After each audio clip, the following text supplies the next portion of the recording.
Hello, welcome to Localization Today, the show where we talk to the people driving innovation in the language and localization industry. I'm Eddie Arrieta, CEO here at MultiLingual Media, and today we're joined by Nancy Hähnel, General Manager of Acolad Netherlands, with 2 decades of experience in the language industry and deep experience in global B2B sales. Nancy leads Acolad's work supporting defense contractors, government agencies, and international organizations. We'll delve into how specialized localization underpins secure, mission critical communications from multilingual intelligence to AI powered translation in high stakes environments. Nancy, welcome and thank you for being here.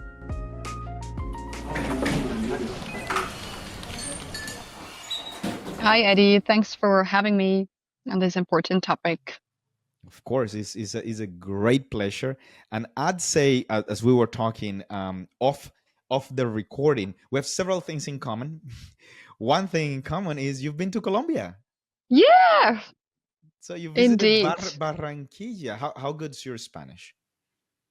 Bueno, eso es un tiempo atrás, pero bueno, yo nunca voy a olvidar ese periodo en Barranquilla, la costa de Colombia, la gente, la cultura, el idioma. Sí, bueno, sí, lo tengo siempre aquí, los I colombianos. love that because we will not interpret that, and people are gonna get exactly what you're saying. There's no translation needed for what you just mentioned in Espanol. Did you learn any Colombian slang words? Oh, is that still off the record here? No, I no, that learned a is lot of Colombian slang words and a bad lot of ones, the good Colombian. ones. Yeah. Oh my God. So, yeah. Qué vaina. Ay. Yeah. I think every Latin American country and region has their own slang words and So interesting, yes. adapting from Bogota to Barranquilla, that almost took me a month to Yes, understand the yes, people yes, there. yes. Incredible, incredible. Thank you so much for sharing that experience. I think the other thing we have in common is that you know a lot about defense and security, and I know very little. So we are in the very opposite sides of the spectrum of knowledge. So today, we'll love to learn a lot from you, and of course, we have prepared some questions, and I'd love for you to give us some context before we begin on defense and security. When we say defense and security, what is it? As a vertical, as a market, what are we talking about? Yeah, exactly. So, but I think we are in the same side with that regard. I'm also still learning every day in this industry because it's changing so rapidly. But let's start with the definition, and there are several definitions. But the industry, the defense industry, and the security industry for sure embrace a public and private sector. And you can think of different verticals as the aerospace, the aviation vertical. You can think of land systems, of naval systems. Think of cybersecurity, so really the IT space. Think of intelligence, civilians. Think of weapons, ammunition. Think of drones. And computer communication systems specifically produced for the defense industry, and some logistic providers. So it can be really broad, and actually it can be that a company that has been not classified or categorized as belonging to the defense industry in the past, so just building cybersecurity systems starts now focusing on the defense sector. So there is a certain overlap of what has been there before and what is now moving into the defense and security industry.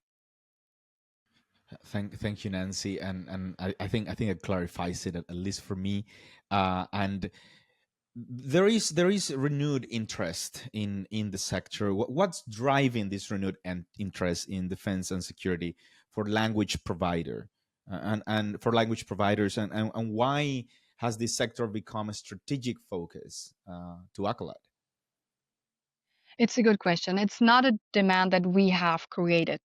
It's geopolitical changes that create demand or shifts in this industry, and you can for sure think of the NATO commitments, and the European Union, for example, now committing to the NATO agreements of spending at least 2% of the gross domestic product.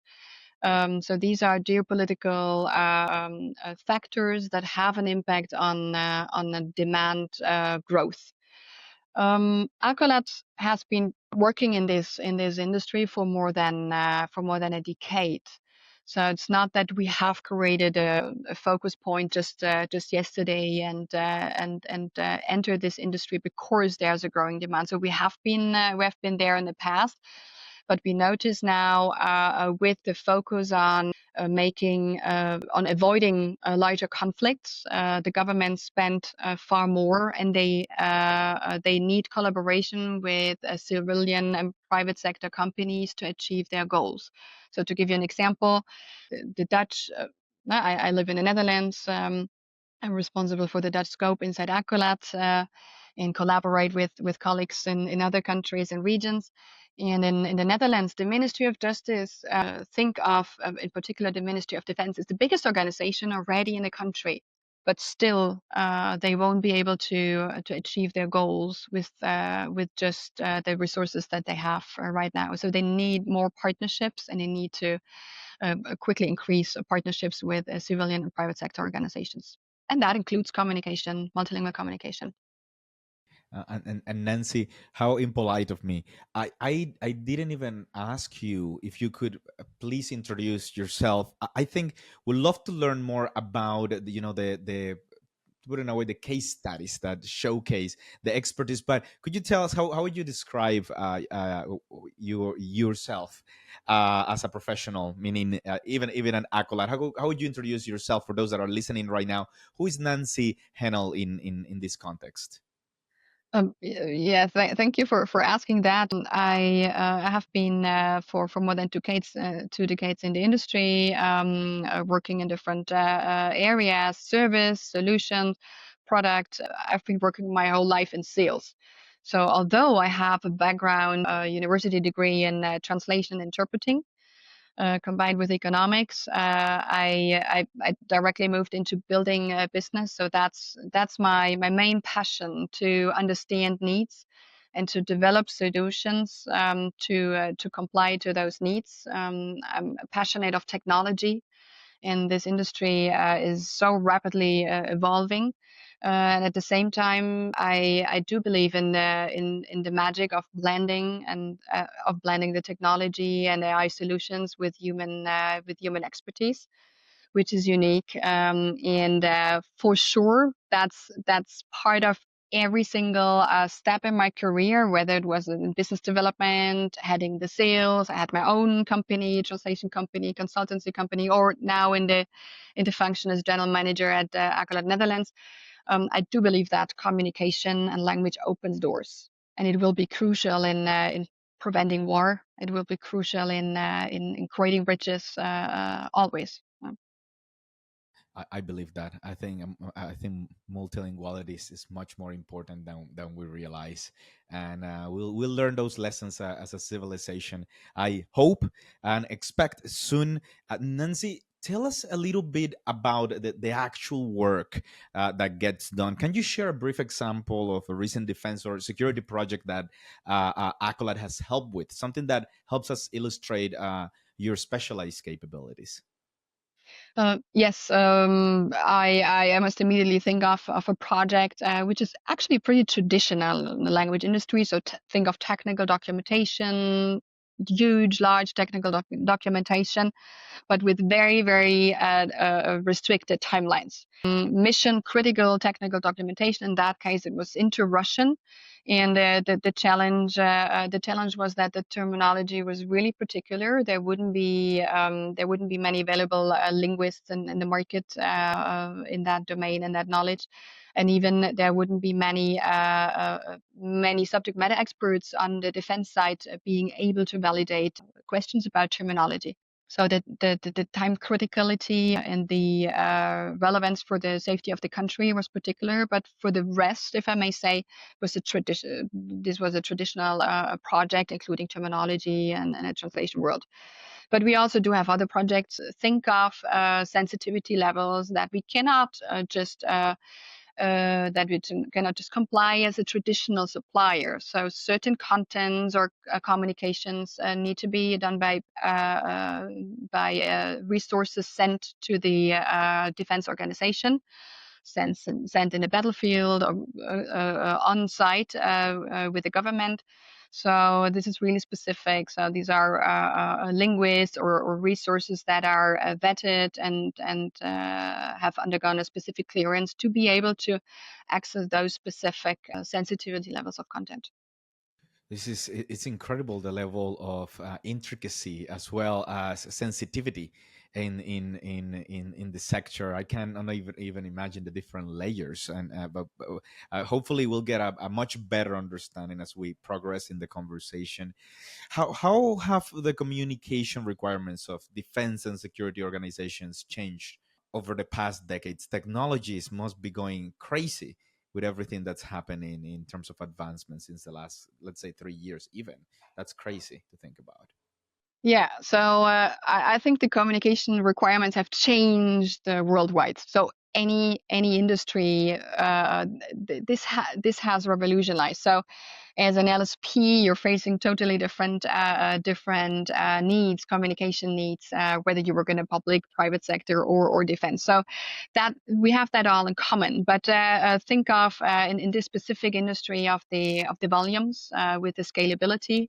To make it a little bit more concrete, if I will share some numbers from the Netherlands. So while the Ministry of Defense has been spending 7 billion on as a ministry in defense in 2023, the goal for 2026, so next year, will be tripled. About 23 million, and that includes, of course, technology, communication, and things around. So volumes and complexity of the content, the sensitivity, then more dynamic in the way of communicating and passing this over to language service providers. And then a crucial part here in this industry is the security requirements. So the security requirements have been increasing over the past decades and specifically years.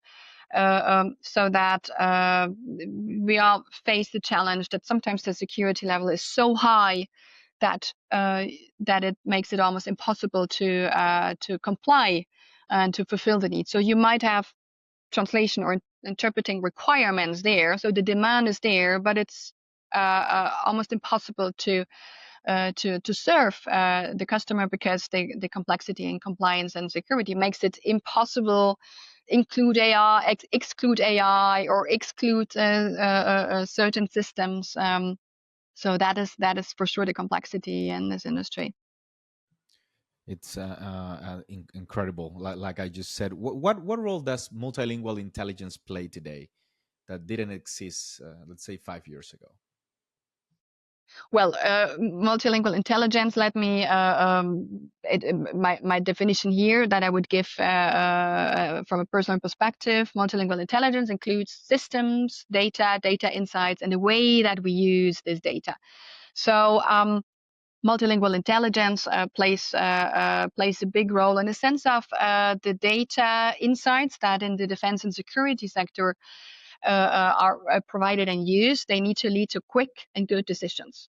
Then for sure in the defense sector and as a supplier, you need to be able to predict. So you need to do your trend analysis. You need to be able to predict and anticipate. For example, on resource management, you cannot just in a moment of crisis start vetting your translators or interpreters. No, that needs to be anticipated and done far upfront because there are processes, there are compliance rules.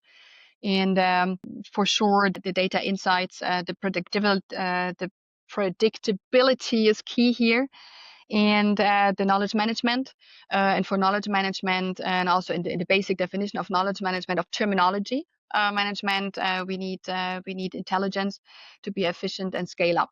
And the terminology management is part of this, is inherent of this industry since translation was born, but it's still the basics. In order to be able to apply AI or scale up or integrate with systems, terminology is at the bottom of the scalability.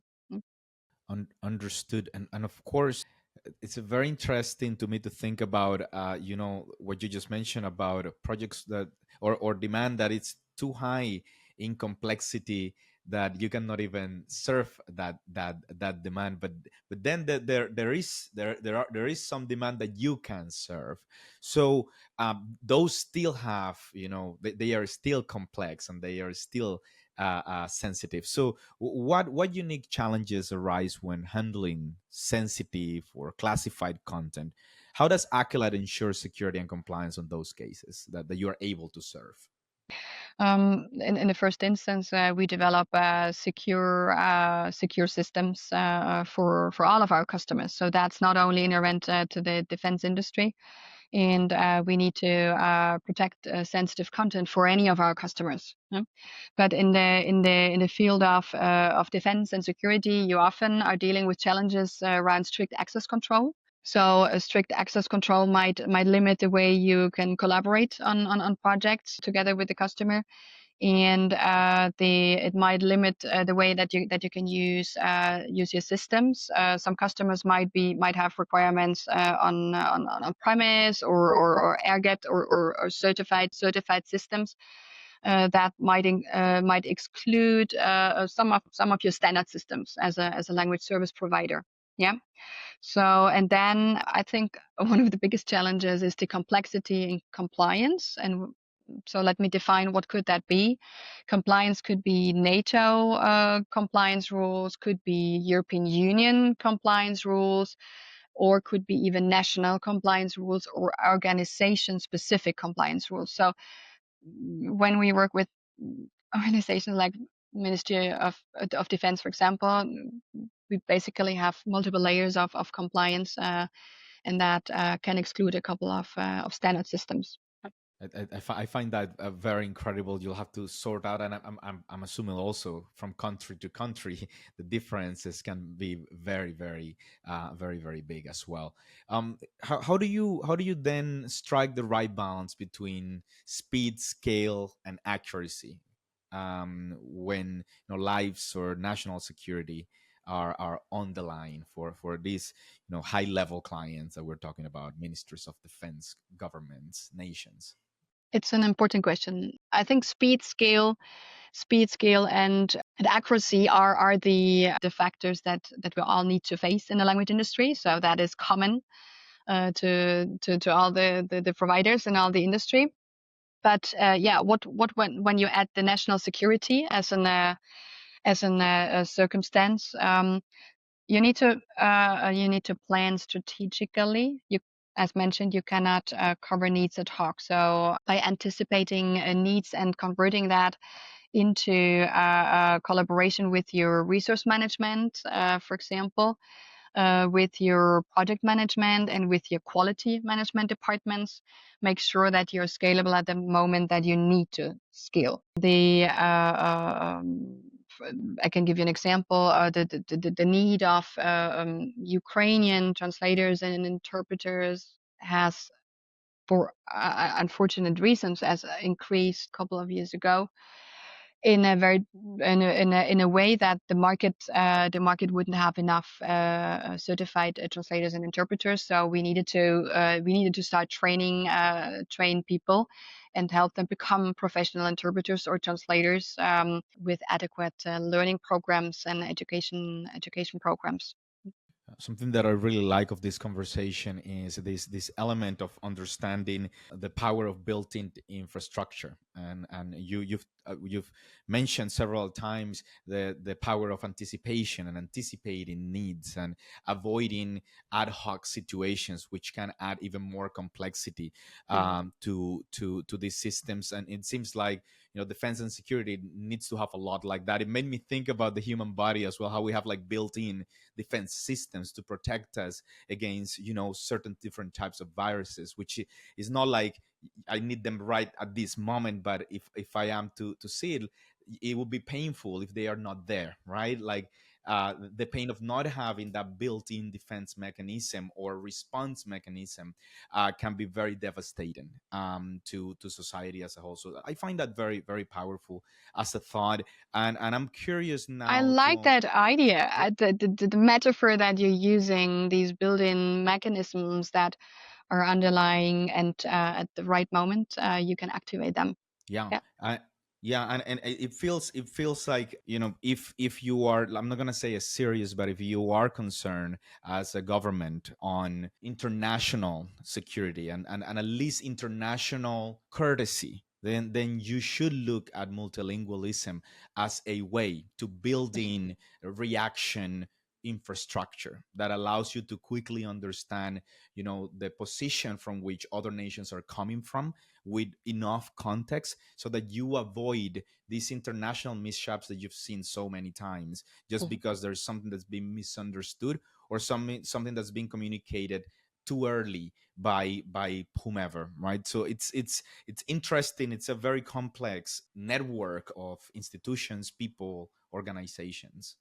I think you said something really important, and I've lived in different countries, and I've seen different governments in dealing with multilingual rights or multilingualism, and for sure I do appreciate the country that I live in, the Netherlands, that multilingual or a local language is a right of the citizens and people who do live in the country. So governments deal in different ways with with multilingual requirements, and also are prepared in very different ways for that. If I think of colleagues of mine inside Acolad, we operate globally, so also in other countries with governments. We see a lot of commonalities, but sometimes also huge differences. How even inside the European Union, governments invest in language. Would totally encourage. You can quote me on this. I can say that. But yeah, it's just another element of like context.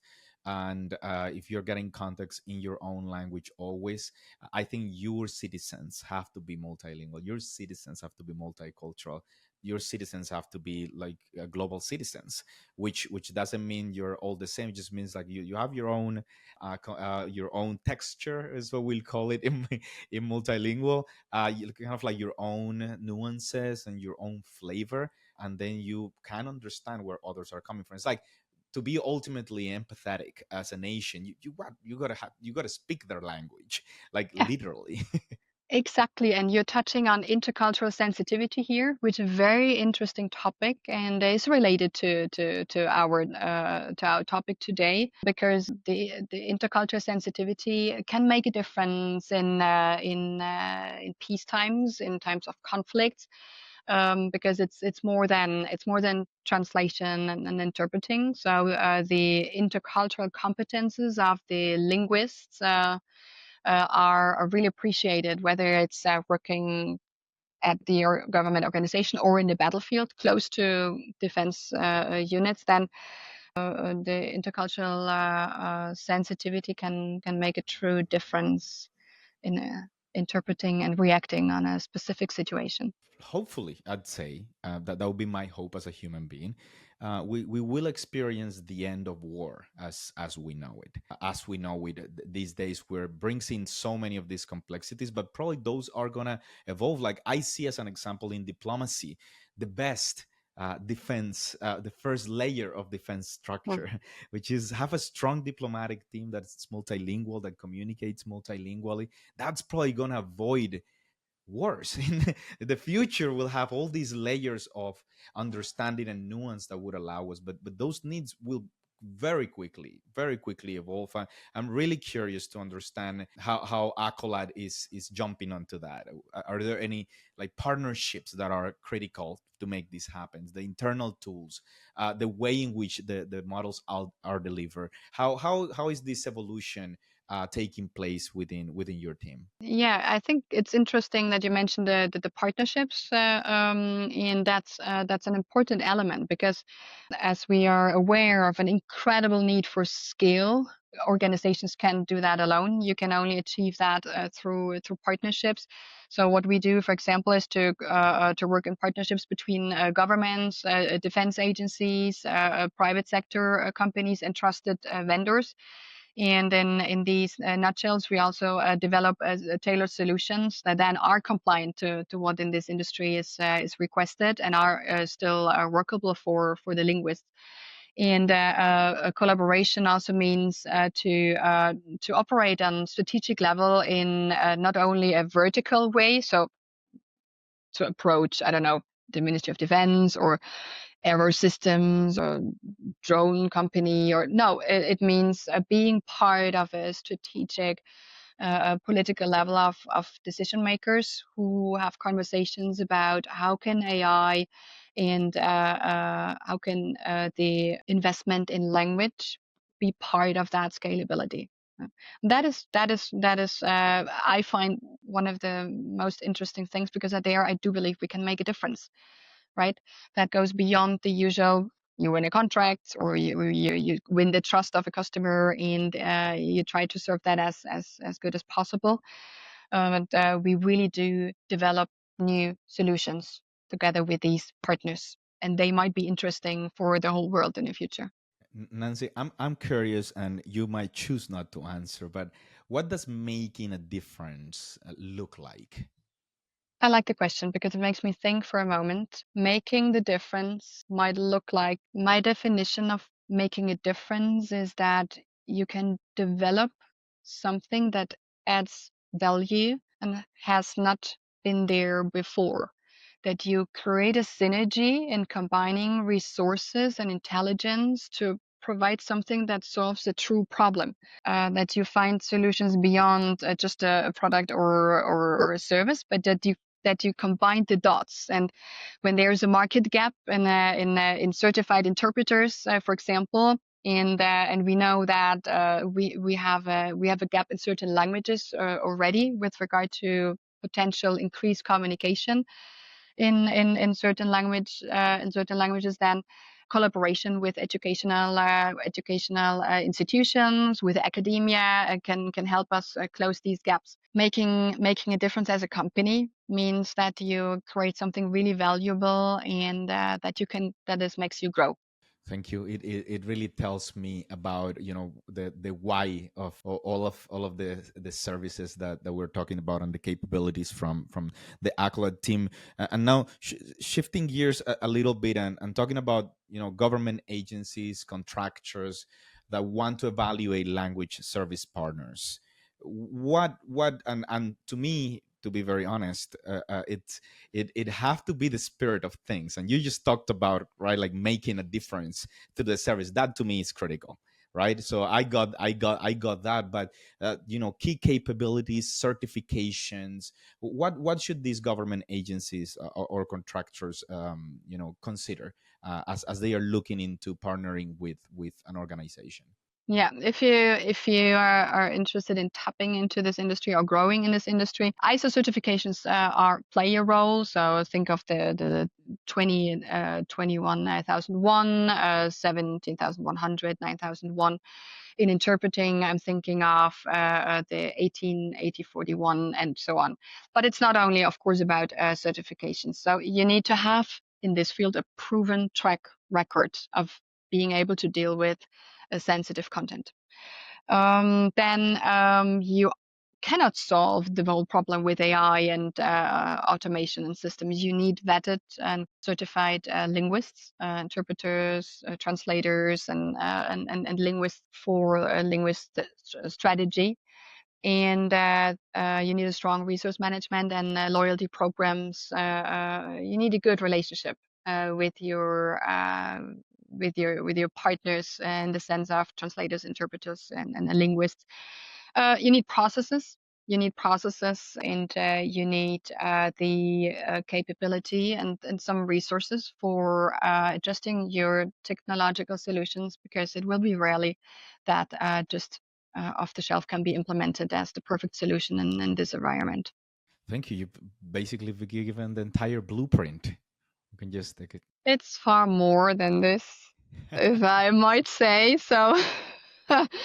It's far more complex, but I think the most important thing is to consider that this is not a quick shot. You cannot just enter this industry seeing the numbers and wanting to jump on it as in terms of strategy to growth. You really need to understand and you really need to build long-term relationships, because these organizations usually want to go with you through good and bad times. And these organizations really build on trust. Rome is not built overnight, and these relationships and partnerships not either.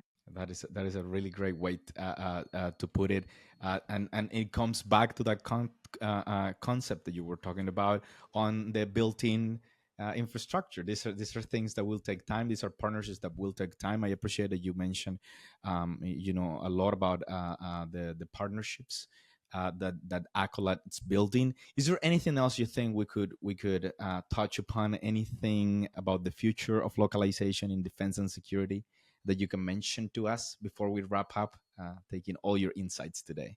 I think you've taken all my insights today, and we need to continue the conversation. It will be a topic in industry for the next years for sure. I'm open for of course questions and more dive in. I think the most important message is that this is all about avoiding conflict. So we are investing into the safety of our country and the European Union and global safety by providing what we are best in. That's building solutions that embrace technology, AI, and human expertise to the defense industry and help them show strength in order that we can avoid conflicts. That is an amazing way to conclude our conversation, Nancy. Thank you so much. Global safety, and I really hope that we can get that snippet out there for those that just see the snippets and don't listen to the conversation. But for those that actually listen to the conversation, that wraps up our discussion with Nancy Hähnel from Acolad, Netherlands, where we Thank you, explored. Eddie. Thank you, Nancy, for being with us, and you'll be here again for sure in the future. I'm looking at your guitar all the time. It really looks at me. So you won't start playing now? No. This is the time where Canela starts playing the guitar before we go. But we really look forward to having more conversations on case studies where we see that things were critical and that a poor job would have been bad in defense and security. I think seeing those things handled well is what we need more of in our world. So I will be looking forward to this discussion with Acolad and Nancy Hähnel.